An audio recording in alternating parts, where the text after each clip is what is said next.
Hey everyone, good afternoon. I hope সবাই ভালো আছো, আমিও ভালো আছি। তো আবার চলে এসেছি মিনি ব্লগ নিয়ে, দুপুরে রান্না নিয়ে।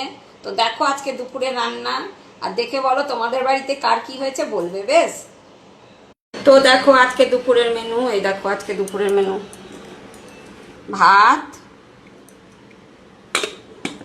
কুকারে ভাত করেছি, কিন্তু দেখবে দেখো কি ঝরঝরা হয়েছে, একদম ঝরঝরা হয়েছে। কুকারে ভাত করেছি।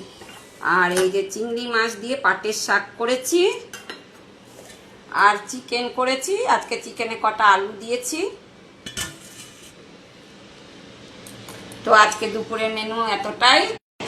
আমাদের তো চিকেন হলে বেশি কিছু লাগে না, ওই একটু শাক নয়তো করলা ভাজা কিছু একটু করে নিই, ব্যাস, বেশি কিছু লাগে না। বেশ, সবাই ভালো থেকো, সুস্থ থেকো, তোমাদের সুস্থতা কামনা করে ব্লগটা শেষ করলাম। বাই বাই, কালকে আবার দেখা হবে।